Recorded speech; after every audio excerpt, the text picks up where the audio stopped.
Salut à tous, j'espère que vous allez bien les amis, retour aujourd'hui en analyse en images, j'ai envie de dire comme d'habitude sur le match d'hier. Donc analyse, c'est parti.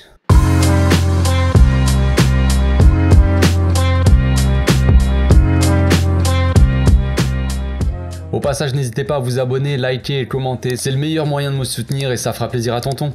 Alors avant de partir sur l'analyse en images, tout ça, j'ai quand même sélectionné pas mal de séquences, d'occasions, tout ça. J'ai sélectionné que le premier but, parce que le deuxième but sur corner et le but qu'on met contre notre camp aussi, je n'ai pas spécialement envie de l'analyser plus que ça, mais j'ai sélectionné quand même énormément d'occasions. Donc on va se faire plaisir aujourd'hui, Je répondrai aux questions dans une deuxième vidéo, les questions que vous m'avez posées sur Instagram, j'y répondrai demain dans une autre vidéo. En attendant, je vais faire un bref résumé, je vais revenir vite fait à froid sur le match d'hier. Donc franchement hier, c'était un match plutôt agréable, plutôt un très bon match en termes de qualité footballistique. J'ai sélectionné pas mal de séquences, je vais vous montrer à quel point le Barça ça joue bien tout simplement, à quel point aussi la défense elle est costaude, la défense elle est impassable, la défense elle est monstrueuse. On a retrouvé une vraie défense, ça c'est pas nouveau, on le sait, mais match après match, enfin on voit à quel point ça fait plaisir quand même. J'ai presque la larme à l'œil les gars de parler de cette défense là. Pendant des années on est resté avec une défense quand même qui était à la ramasse pendant plusieurs saisons là, et là on retrouve vraiment une défense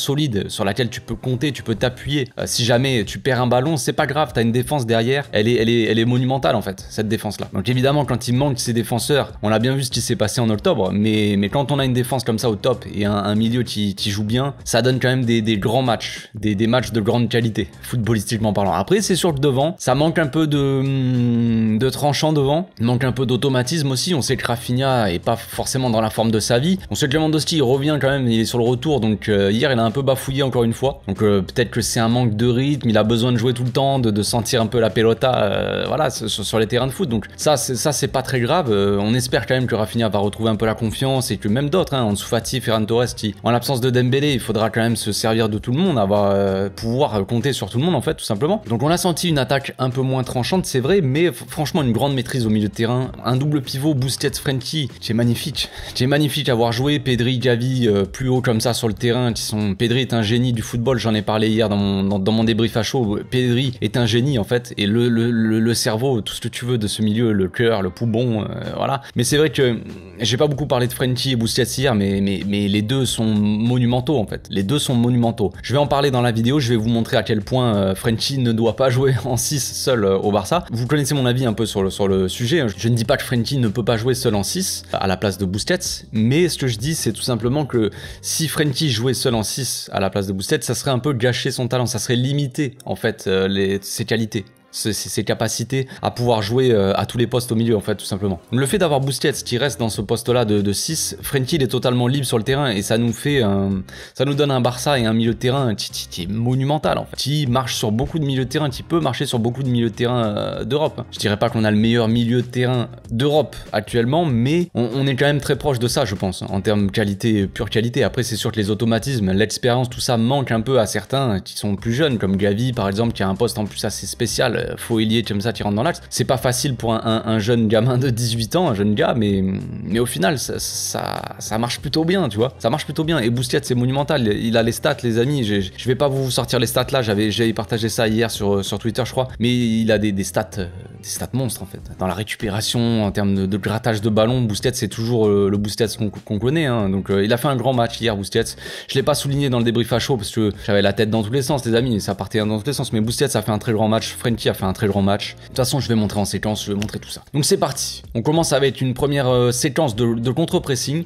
Ce qu'on a vu hier, et ce qu'on voit souvent quand même depuis qu'on joue avec un milieu à 4, en tout cas ce qui est plus efficace on va dire, c'est notre contre-pressing. Et comme souvent Gavi est fondamental dans son engagement, tout simplement, dans l'engagement qu'il met sur le terrain, c'est assez fou.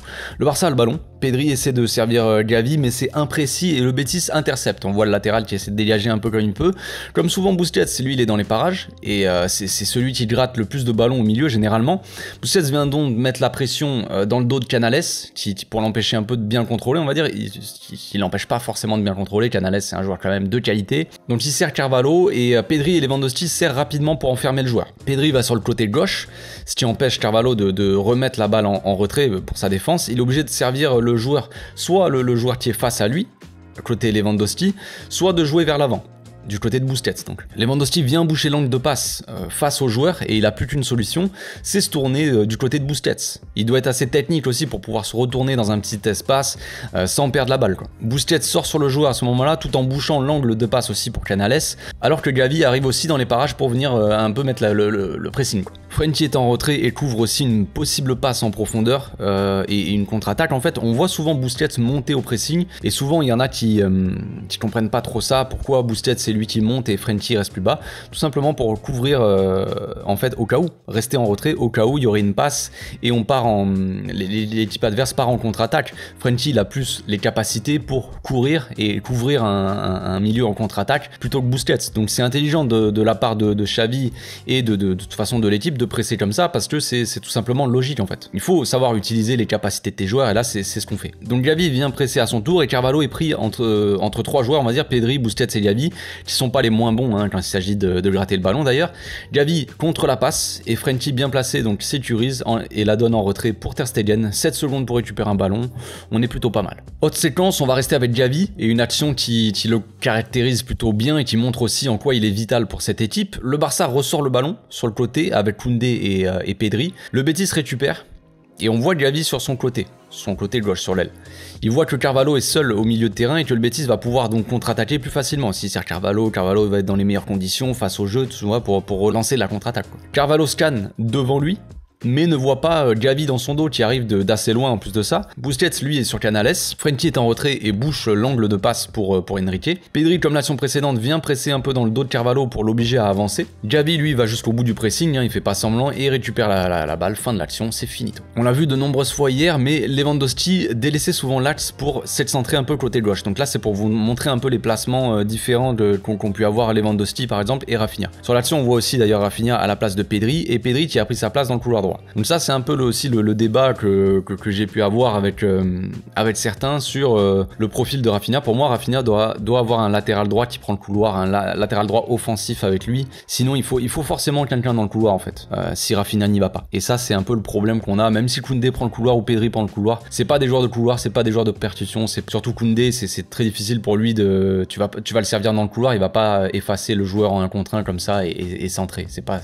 du tout ses qualités. Bref, Christensen sert Busquets qui est seul et qui a tout le temps d'orienter le jeu. Au moment où il déclenche sa passe pour Rafinha, Gavi démarre son appel dans l'axe. Lewandowski fait signe directement de servir Baldé dans son dos, qui est seul là, il fait signe avec son bras. Il est seul dans le couloir, le petit Baldé, et on voit le placement de la défense du Betis, qui laisse complètement seul Baldé d'ailleurs. Le problème là-dedans, c'est la lecture du jeu pour moi de Baldé. Je le dis souvent, Baldé c'est un excellent joueur, c'est un joueur qui est excellent, qui a de grandes qualités physiques principalement, mais dans sa lecture du jeu ou dans sa vision pour certaines passes, hein, qui est un peu la même chose au final, sa lecture du jeu, il doit encore beaucoup progresser pour moi. Dès que Rafinha a le ballon, on voit Pedri, Gavi et Lewandowski démarrer leur course directement, alors que Baldé lui démarre après en fait, au moment où Rafinha fait sa passe, tu vois. Donc entre temps il y a quelques secondes à peine hein, qui se passent, mais ça fait la différence sur quelques mètres en fait. Si à ce moment-là il est plus haut, sachant que personne n'est dans son couloir, hein, même dans son dos, je veux dire, personne ne peut partir en contre-attaque, et que Frenkie lui il est quand même assez bas, donc si jamais il peut couvrir aussi. Si Baldé lui il est à 2-3 mètres plus haut, à ce moment-là ça peut tout changer. Donc Lewandowski reçoit le ballon et décale pour Baldé qui sera un peu trop juste. Ça se joue à rien, mais le foot c'est bien d'être rapide. Dans le foot c'est bien d'être rapide avec tes jambes, mais il faut aussi l'être avec ta tête. Action de génie maintenant. Rafinha a le ballon. Encore une fois il se retrouve dans une position axiale et pas sur l'aile. Et encore une fois il fait des choses intéressantes je trouve. Donc est-ce que c'est un hasard? Je ne crois pas les amis. Ça c'est un truc à creuser aussi. Je pense le positionnement de Rafinha. Bref, le Betis est regroupé devant sa surface. Robert vient demander le ballon, ce qui attire Petzela, il me semble que c'est lui. Rafinha trouve un trou de souris et sert Pedri entre les jambes de Carvalho. Pedri fait un contrôle orienté pour se mettre directement en direction du but sans perdre de temps. Magnifique. La défense est prise de court et le latéral et le défenseur se jettent tous les deux pendant que Pedri leur apprend l'art du football. Malheureusement, il se trompe pour la suite de l'action. Hein. Je pense qu'il aurait dû soit tirer rapidement du gauche en fait, soit fixer un peu le gardien et servir Baldé en fait, qui était complètement seul côté gauche. Bientôt Pedri marchera sur le football les amis, comme Xavi et Iniesta l'ont fait avant lui, mais bon, là pour le moment c'est pas encore parfait, je veux dire. Mais bon, l'histoire est en marche. Petite séquence pour vous montrer l'importance de Pedri dans tous les domaines du jeu d'ailleurs. Hein. Cette fois-ci, Ter Stegen a le ballon et Busquets et Frenkie sont marqués de près. Baldé, lui, il est seul sur le côté et offre une solution dans son couloir. Pedri demande aussi le ballon plein axe et Ter Stegen donc le sert. Pedri complètement seul, il a tout le temps de se projeter vers l'avant. Hein. Pendant ce temps-là, Koundé monte vers l'avant dans son couloir. Non seulement Pedri est libre, mais il a le temps de servir Koundé qui lui aussi est libre du coup. L'action ne va pas spécialement plus loin, mais ça montre à quel point on se sort facilement d'un pressing sur une sortie de balle du gardien comme ça. Le Betis peut rien faire en fait. Ils sont totalement impuissants, surtout quand tes joueurs sont intelligents dans leur déplacement. Autre séquence intéressante qui résume assez bien notre première mi-temps, je trouve. Au départ de l'action, Araujo a le ballon et sert Christensen. On voit Frenkie comme souvent qui vient côté gauche, assez bas comme ça, au poste de latéral gauche limite, pour proposer une solution et écarter aussi en même temps le bloc du Betis. Ça donne une solution de relance, comme je le dis, sur le côté gauche. Ça permet aussi à Baldé d'être un peu plus haut. Et ça permet aussi, ça peut en tout cas ouvrir une brèche dans l'axe. C'est ce qui se passe ici d'ailleurs, avec Christensen qui s'engouffre un peu dans l'axe. Christensen qui est quand même assez à l'aise dans ce domaine-là, donc il avance et sert Pedri au bon moment, qui vient proposer aussi une solution. Busquets se retrouve libre grâce à la montée de Christensen qui attire du coup Borja Iglesias. Petzela qui était monté sur Pedri redescend comme un fou vers la défense, je sais pas trop pourquoi. Il laisse Pedri seul du coup, bizarre un peu. Pedri est donc seul et Carvalho est obligé de sortir sur lui. Pedrito accélère plein axe et vient fixer le défenseur et sert Lewandowski en fait au dernier moment. Malheureusement Lewandowski il bafouille un peu hein, le gamin et il contrôle mal, on perd le ballon. Donc comme je le disais, cette séquence elle résume assez bien la première mi-temps. On arrive à sortir le ballon assez facilement. On a un milieu dominateur qui arrive bien à percer le plein axe, qui arrive bien à garder le ballon. Et après, dès qu'on s'approche de la surface adverse, il y a du bafouillage. Petite séquence de contre-attaque cette fois-ci. Rafinha, comme souvent, il faut le souligner, fait les efforts défensifs. C'est bien, il récupère la balle et sert Araujo. Mon petit Ronald, plein de sang-froid, sert Koundé qui se place bien, qui se décale un petit peu, qui offre une solution. À ce moment-là, on voit Pedri qui s'écarte et qui vient coller la ligne.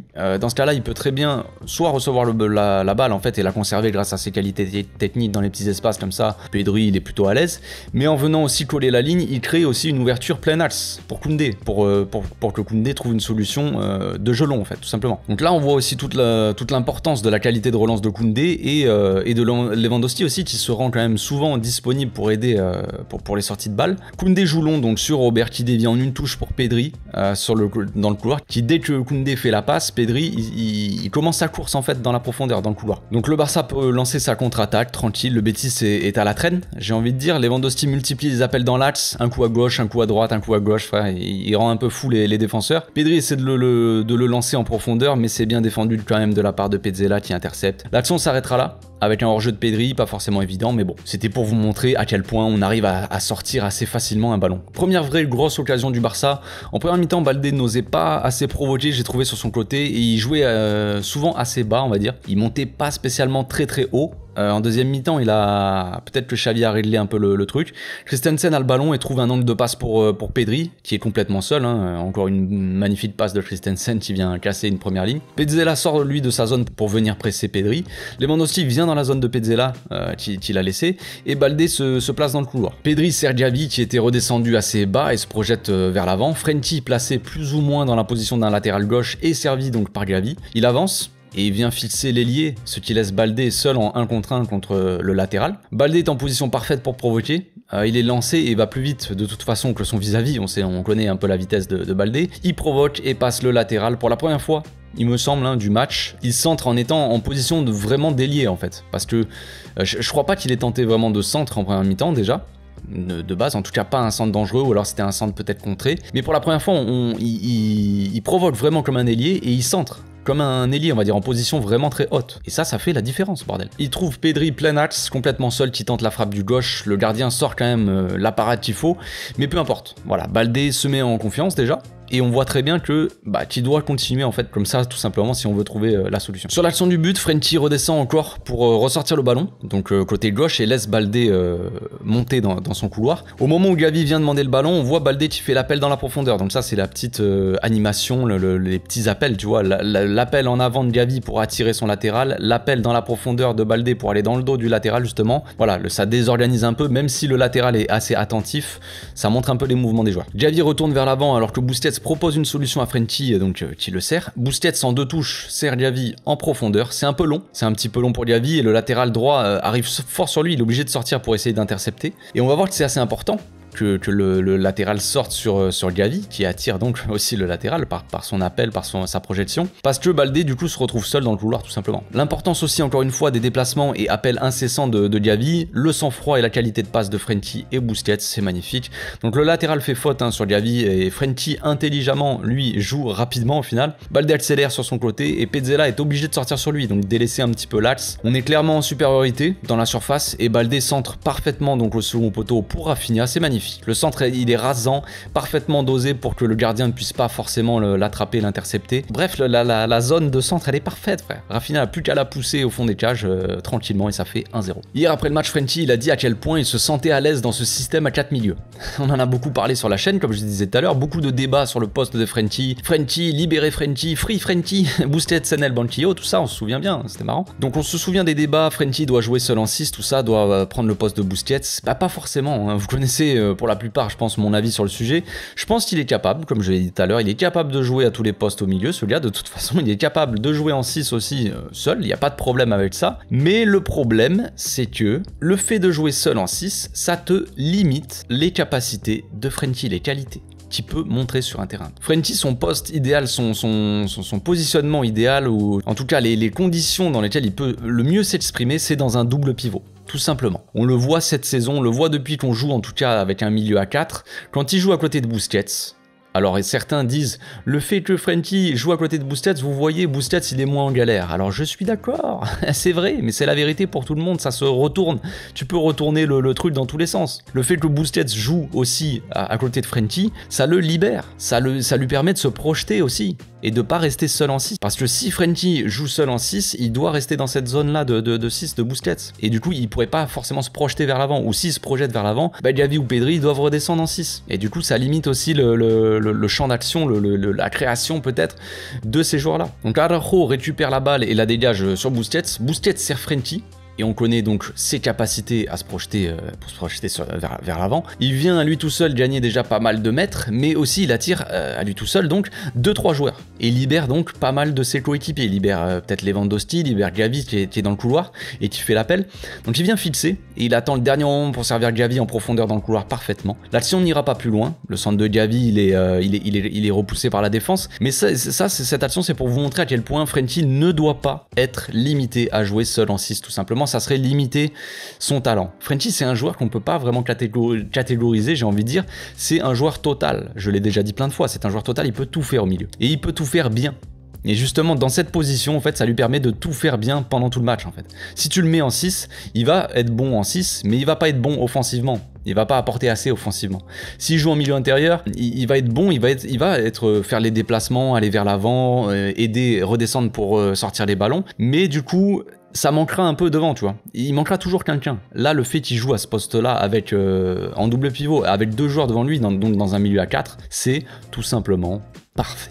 Tout simplement. Petite occasion de la part du Betis quand même, on va un peu souligner quelques petits mauvaises choses. Et ça aurait pu nous coûter un but, hein, clairement. Franchement, heureusement, ils ont un peu mal joué le coup, c'était un peu imprécis parce que franchement, c'était quasiment but, hein, sinon. Je pense que l'erreur de base, elle vient aussi d'un non-pressing. De base, quand on commence l'action, le défenseur du Betis, lui, est dans un fauteuil pour lancer dans le couloir gauche son latéral, qui est quand même très offensif. Lewandowski sort pas forcément sur le défenseur, donc. Koundé, lui, serre dans l'axe, ce qui est quand même normal, tout simplement, hein, pour un latéral côté opposé au jeu, il doit serrer dans l'axe, il doit pas laisser un trou, un espace dans l'axe. Il anticipe plutôt bien la passe, on va dire, il voit que le défenseur va jouer sur le latéral, donc il anticipe le fait de devoir sortir sur le latéral, sauf qu'il lit mal, à mon avis, la trajectoire, ou anticipe mal la trajectoire. Il pense qu'il fait sa course plus sur le côté, alors que c'est dans la profondeur vers l'arrière qu'il aurait dû la faire. Même bon, bref. Le latéral donc prend le dessus en faisant un bon contrôle, s'amener le ballon comme ça vers la surface. Baldé pour moi est aussi fautif sur l'action, clairement, car il ne sert pas de l'autre côté. Il met du temps à redescendre, il redescend pas vraiment. Il prend l'ailier, on va dire, qui est collé à la ligne, mais frère, tu dois resserrer dans l'axe là à ce moment-là. Le joueur du Betis centre, mais sert mal Iglesias quand même, c'est assez mal donné, on va dire. Un peu dans son dos, ce qui est chanceux pour nous, hein, clairement. La remise en retrait de Borja Iglesias est aussi mauvaise. D'ailleurs, on voit que c'est à ce moment-là que Baldé démarre son pressing, à partir du moment où Borja Iglesias sert Juanmi en retrait. C'est mal donné aussi, donc si Juanmi avait reçu le ballon dans les bonnes conditions, on va dire, Baldé regarder, ça serait trop tard pour qu'il intervienne à ce moment-là, tu vois. Il arriverait dans son dos, c'est beaucoup trop tard. Encore une fois, mauvaise lecture du jeu pour moi, cette fois-ci, mauvaise lecture du jeu défensif, et manque d'anticipation, j'ai envie de dire. Attention Alejandro, attention. Comment ne pas parler de cette fameuse séquence de contre-attaque de la part du Betis, et le retour de notre défense, tout simplement. Après un corner, le Betis récupère la balle, et se rue vers l'attaque. On est clairement en infériorité à ce moment-là. Comme souvent sur les corners, c'est les latéraux qui restent en retrait hein, pour couvrir, vous connaissez, c'est généralement Baldé, et aussi Frenkie, quand il tire pas le corner, il est là parce qu'il a une bonne couverture, enfin il a un gros volume de jeu, il court assez vite. C'est à ce moment-là qu'on va voir Christensen et Koundé débarquer de nulle part comme des flèches, les types, ils débarquent frère, à une vitesse folle. Même Busquets revient quand même plutôt rapidement, ce qui est quand même assez étonnant hein, et à souligner. On voit aussi Araujo qui donne sa vie pour revenir là derrière, à cet endroit-là, c'est marrant. En 5 secondes, on se retrouve de 2 défenseurs, les amis, si vous avez regardé, vous avez été attentif au minutage en haut. En 5 secondes, on se retrouve de 2 défenseurs à 7 joueurs qui reviennent. C'est les émotions les gars, c'est les émotions, moi je vais avoir la larme à l'œil, hein, c'est pas possible. Comment ne pas avoir la petite larmichette quand on se rappelle des espaces de malades mentaux qu'on avait dans notre dos en contre-attaque là. Il y a encore pas si longtemps que ça, hein. À l'époque Koeman et tout ça, on avait des espaces dans notre dos, c'était fou quoi. C'était un gruyère frère la défense. Là maintenant t'as tous les mecs qui reviennent comme des morts de faim et franchement ça change quand même tout. Dernière séquence de la vidéo, le Barça a le ballon. Et le Betis est assez regroupé. Frenkie Sergavi qui se sort du marquage du latéral. Hein. Henrique reste lui sur Baldé. Je pense qu'ils ont retenu la leçon du premier but. Busquets est suivi de près par Canales. Et Frenkie lui il est pressé aussi. Intelligemment Araujo vient proposer en montant de quelques mètres. Nous ouvrons une ligne de passe en fait, un angle de passe pour Frenkie. Araujo aurait pu servir Pedri à ce moment-là, qui aurait servi Busquets, qui aurait été libre. Mais bon bref, ça c'était une solution. Il décide de servir Koundé sur le côté. On voit Gavi se rapprocher un peu du jeu et le latéral du coup ne le suit pas, hein, il reste dans sa zone. Il vient apporter le surnombre au milieu, le petit Gavi, et va être libre de tout marquage du coup. Rafinha a le ballon sur le côté alors que Busquets lui vient proposer. Guido Rodriguez vient presser Busquets et Pedri est pris par Guardado lui. Rafinha sert Gavi qui est complètement libre hein, alors que Pedri laisse passer le ballon et prend la profondeur directement. Gavi le sert mais malheureusement c'est mal donné, c'est dans le dos à Pedri. C'est pour vous montrer en fait ce petit move là, il est assez intéressant et ça montre à quel point aussi le fait d'avoir Gavi en faux ailier qui vient apporter comme ça le surnombre au milieu peut être hyper intéressant pour déstabiliser une défense qui paraît de base plutôt bien placée au début de l'action et qui finit par se faire trouer complètement. Et si la passe de Gavi elle est belle, elle est parfaite, et ben là c'est très très dangereux parce que Pedri il se retrouve en course complètement seul en pleine course vers la surface et Lewandowski de l'autre côté il est quand même plutôt bien placé. Voilà, c'est fini pour l'analyse, je pense que j'ai fait le tour, j'ai sélectionné pas mal d'actions, j'ai pas mal de séquences tout ça, donc j'espère que ça vous a plu. On se retrouve demain les amis pour le question-réponse que vous m'avez posé donc sur Instagram. D'ici là, portez-vous bien, passez une très belle soirée. Ciao.